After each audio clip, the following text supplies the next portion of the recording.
The Past Within. Ever since I played the innovative two-person co-op adventure game TikTok A Tale for Two, I have been hoping for more like it. Well, who better to answer the call than a masters of creepy room escapes, Rusty Lake?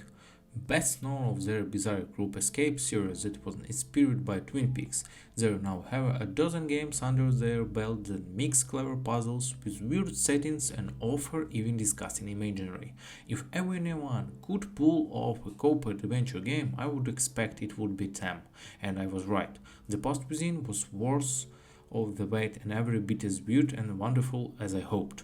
So what does it mean to be co-op adventure game? In this case, two players must work together to communicate and solve puzzles. Each person needs a copy of the game on either PC, iOS or Android.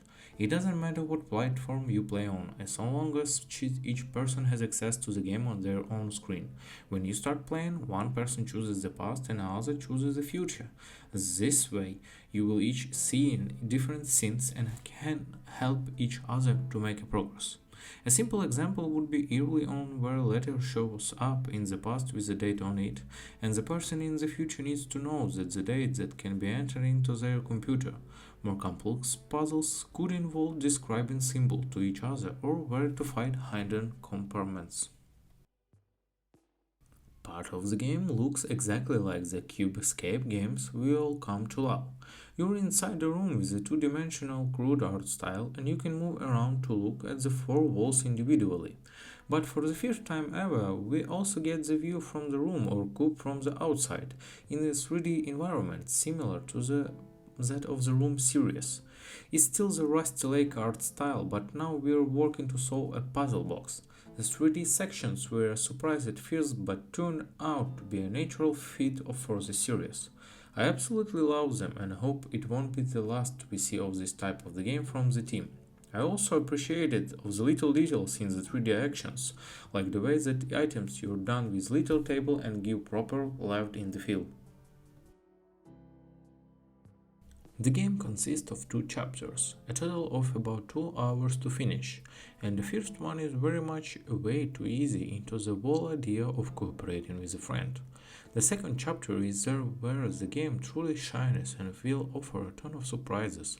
Whether you will play in the past or the future, it really is worth going into the chapter blind, so I'm trying not to include photos or even go into much detail. When I experienced it each of the first time, I was glad that the official marketing has avoided showing it, so I want to give my readers the same courtesy.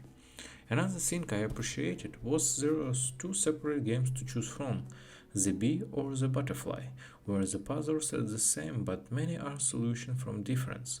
For instance, in bee you might need to close examine the painting of the tree, but in butterfly you will be focused on the plating on the cow.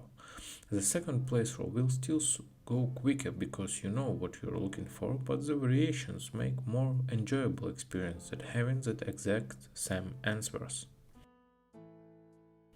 Overall, my friend and I had a wonderful experience with the game, but there was one puzzle that we found overly frustrating to work through our voice chat. It involved describing a sequence of abstract symbols to each other on a timer, and we found it very hard to keep seeing in sync. One of us always waiting for other and then having to restart because the timer ran out. The sequence wasn't always the same, so that complicated things ever further. Also, while it can be exciting to discover an achievement, I am not sure there is a place for them in a game like this. If you want to hunt them down, you're going either need to bother other kids to playing, replying interviews you looked up for that you missed, or you have to sit down with two screens and do it yourself. Neither option is appealing to me, so I'm just going live without the achievements I didn't get. The Past Within was everything I expected and so much more. I played with the same friend that completed TikTok with me, so we got the rhythm pretty quickly. I was especially impressed with the second chapter and also glad to see that the past and the present offer compelling environments and interactive elements. It's hard to say now which I prefer, and I think too important that both players have satisfying experience, even if they choose not to replay the game. That said, I do recommend replying so you can each see what you missed up on the other side. All in all, The Past Within gets away an easy recommendation from me, especially if you have someone in mind to play with. And if you want to try before buying, there is a free demo with different puzzles, so you don't spoil the full version. If you're ready to explore the past and the future, grab a friend, The Past Within here. Bye bye.